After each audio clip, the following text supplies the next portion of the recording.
Hot diggity dog. In studio with us, we have one of my favorite people on earth, not only for his fantastic accent, but if you could see this sweater he's wearing today, it's almost as old as I am. It is a classic. It is vintage. You look fantastic. Lars Knobloch with Nordic Home Inspection. Good morning, my friend. Good morning. Lars, where do you hail from? Where is your original hometown?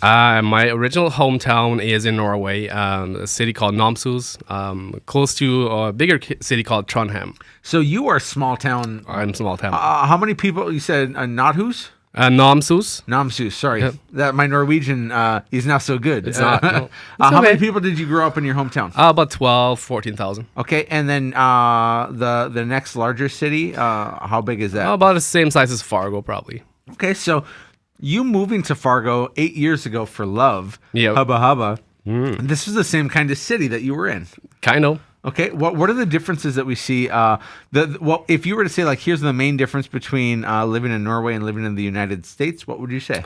I think people are more helpful here and more giving. Nice. People are more caring. Really? Yeah. Are you Norwegians are more spoiled and too much oil money. Really? Mm-hmm. Really? God, I would have said, guessing almost the opposite is that we may be a little more entitled here and a little more spoiled here, and that's not the case? I don't think so. Wow. Not in my experience. Well, good to have you here, buddy. Thank you. Lars, you're a home inspector. What does that mean for people who don't know what a home inspector is? We basically go through a house for a potential buyer and pick it apart, let them know exactly what they're getting into when it comes to issues, future expenses, deficiencies, maintenance, so they can make an educated decision to if they want to buy that house or not. Okay, so you get hired by the buyer when they decide that I want to buy 123 Main Street. Once that property has an accepted offer on it, you come in and represent the buyer, right? Right. What do sellers think about you, Lars? 'Cause you're going in there to represent the buyer and to pick about the house. Yeah, sellers don't like us too much, and a lot of times you'll see that the listing agents also get upset sometimes. And why is that? They gotta blame someone. I don't push foundations in. I've been blamed for having a bottle of mold with me that I spray on walls. You're spraying mold all over walls. Classic Lars, right? You can't trust those Norwegians. I also been yelled at for a high radon. So it's amazing what I can do. And what you do, Lars, is truthfully, all joking aside, is you simply name the issues that are wrong with the house to the buyer, and then they make the decision on whether or not they want to proceed or renegotiate the contract. That is right. Okay. I can see why a seller would be frustrated with you because you're pointing, like, if I came to you and you were my doctor and I said, what's wrong with me? You would say, well, let's start with your face. And then from there, like, if somebody, like, my doctor, if I say what's wrong with me, I'm hiring them, but you're not the doctor of the seller. You're the doctor of the buyer, right? Yeah, you're basically the mother-in-law in this situation, right? And you're saying, here's all the things that are wrong with this. Choose wisely if you want to get into a relationship with this house. Right. Yeah. I'm going to call you a mother-in-law from now on. And I love my mother-in-law. I assume that she has nothing but great things to say about me, and we have a great relationship. So please, this is not throwing my family under the bus. But I'm going to call you the mother-in-law from now on. Thank you. I think is that a compliment? I hope so. Me too. Lars, we want to talk about this. We think that Lars knows some stuff. Lars, you know a lot of stuff about houses, and you're protecting the buyers, but also the majority of people listening right now, Lars, aren't home buyers. They're people who own homes or are in homes that are rented.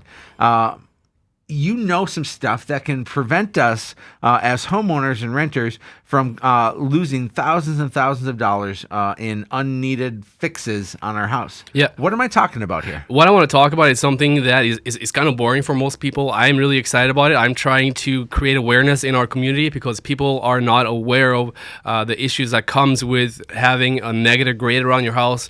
With negative grade, it means that the land slopes... negative grade. So you're talking the outside yard, essentially, and the flower beds and the landscaping around the house. And the walkway and the driveway and the patio, everything needs to slope away from the foundation. You can't allow anything to slope towards your foundation. Okay. If you do that, when it rains, water drains back towards your foundation, and it's going to saturate the soil next to your foundation. But Lars, I own a rental property.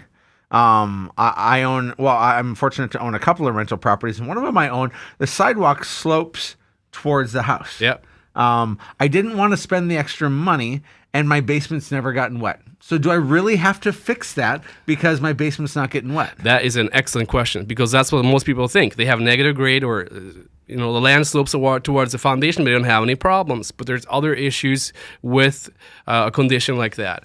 We have about 90% clay in our soil. When that soil is wet, water drains constantly towards the foundation. That soil next to the foundation will expand. It will absorb the moisture and push the foundation in. Is the number one reason for foundation failure. And it also could allow the floor in your basement to heave as the moisture get underneath the floor, pushes it up, increasing moisture or humidity levels in the house. There's a lot of different things that people don't think about. So I wanna slow this down just a little bit, and we're gonna go into our next segment with you as well, Lars, to talk more about this. But if I heard you clearly through your wonderful Norwegian accent, Yeah, please translate. I love giving you a hard time. If I heard you clearly, what you're saying is anytime water sits next to our foundation, even if it's not leaking in, it's detrimental and damaging to that foundation. It is, and it's kind of a misunderstanding because people think that the number one issue with negative grade is having water in your basement, but it's not. It's foundation failure. So if I'm going to own a house for anything longer than today, I need to be paying attention to where the water is going. Yeah, you do, and the most frustrating part with it is that it's so easy to fix most of the times. All the time, mostly you just need to add black polarized dirt up along your foundation and create a better slope. If your walkway, patio, driveway slopes back towards your foundation, you a lot of times can sand jack that. You can sand jack, mud jack. They have foam jacking. They have now foam too. jacking, Yeah. yep, and that is not necessarily that expensive. It's certainly more expensive to repair your foundation. The idea of maintenance is an exhausting thing on your house, and I want to talk more about that, Lars, when we come back after the break. But we're going to take a quick little break. Folks, don't go anywhere. In fact, during this break, go to livefargomoorhead.com and find out what your home is worth. This is Real Estate Radio with Erik Hatch. Welcome back to Real Estate Radio. As always, I'm your host, Erik Hatch, and in studio with us, we still have Lars Knobloch of Nordic Home Inspection talking to us about preventative measures on how to keep your basement dry. Not only keeping your basement dry, but keeping it from moving. Lars, if I've had water problems in my basement in the past, or if I've seen some foundation move in my house, does that mean my house is going to fall apart? No, it is rarely something that's urgent when you have foundation movement. So it's not like you have to fix it instantly. But you don't want to let it go too long, because it could get to the point where you're actually going to have to start pushing the foundation back out. And now you're talking a more expensive repair.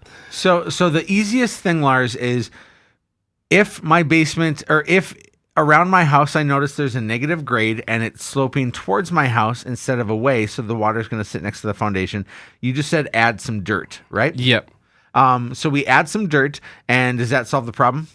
It might, yeah. You will take significant pressure off of your foundation as now water sheds away from your wall. Okay, but what if the previous homeowner wasn't great about that, and the damage has been done in my basement? What I'm thinking of, Lars, is like, number one, houses are heavy, right? The house, which is why it's going to slope, is that house is slowly, maybe 1 inch a year, sinking just a little bit. Is that pretty accurate? I'm not sure. I think that when they build a house, they dig the hole, right, and then they build the foundation. A smaller foundation is smaller than the hole they build. And then they backfill it. They put the soil back together. Okay. And that soil that they put back together is usually what drops. You could certainly see that the house drops a little bit too. Well, and maybe I'm being a bit facetious when I say that, but the house is heavier than the stuff around it, right? Sure, yep. And that's the point I'm trying to make, is that house is going to drop, maybe not literally, but figuratively, because it's so heavy. The stuff around it is going to start sloping towards it just because of a weight issue. Right? So now the previous homeowner didn't do much to protect the basement. They didn't have the negative grade fixed around their house. So now I buy the house and my foundation is leaning or moving. What's the solution? There would be several different options there. Like if you have an unfinished basement and the walls are slightly moving in, you don't necessarily have to do anything at all. I would try to improve the grade, get some pressure off the foundation, and keep an eye on it first. Okay. If your walls are leaning in significantly, you could install I-beams. It would be one option. Okay.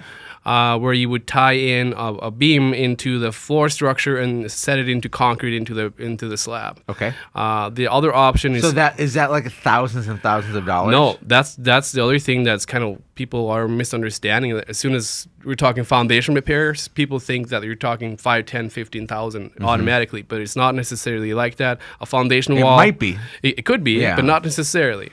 The installation of I-beams could be from $250 to $350 a piece, and sometimes you could brace a wall for about $1,500. Is this something I should do myself?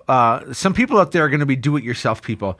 Does it make sense to do an I-beam yourself, or is that something you have to hire out? You can do it yourself. It's not rocket science. I mean, it's I shouldn't do it, Lars. Let No, me be clear that's- on that. Yeah, that's in my different. toolbox is my checkbook, and that's it. Okay, Right. And so hiring it out is $250 to $350, right? per beam. Yep. Doing it yourself is less. Yep. You're talking the cost of the beam then, which maybe would be $100. Yep. And if you're going to put fill dirt around your house to improve the slope, it's the cost of dirt, which is X dollars a yard, and then a sore back. A sore back. Yep. Yeah. But you can, of course, hire that out as well. Yep. Can I hire you to do all that, Lars? No, I am not allowed to do any work on any homes we have inspected. It is a conflict of interest. Do you If I say would that hire to your you, wife when she says you have work to do around the house? yep, because I inspected our house too. So that's what we hire out to. Do you really? Yeah. Yeah. I got to become a home inspector just to get out of having to do stuff around my house. So you can't do the work. Of course, people that you can talk to. We at Hatch Realty have a Rolodex of people that we can talk to or line you up with that have been great for clients of ours in the past. Lars, last and final tip. We're moving into spring. We need to improve that negative grading. What's the other thing that we need to do to be careful for our foundation or the water that's going to permeate? There's these simple things. Make sure your gutters are clean. Yeah. Many gutters now are completely clogged. Get your downspout extensions on. Just get that water away from the foundation in any way you can. The snow is gone, my friends. And because the snow is gone, it's time to clean out those gutters. It's time to put your downspout extensions on. Lars knows some stuff, my friends. And please reach out to him. Get in contact. NordicHomeInspection.com. Or Lars, what's your phone number? 701-566-1446. Thanks very much, buddy. Good to have you in studio. Folks, we're going to be back in just a second. This is Real Estate Radio with Erik Hatch.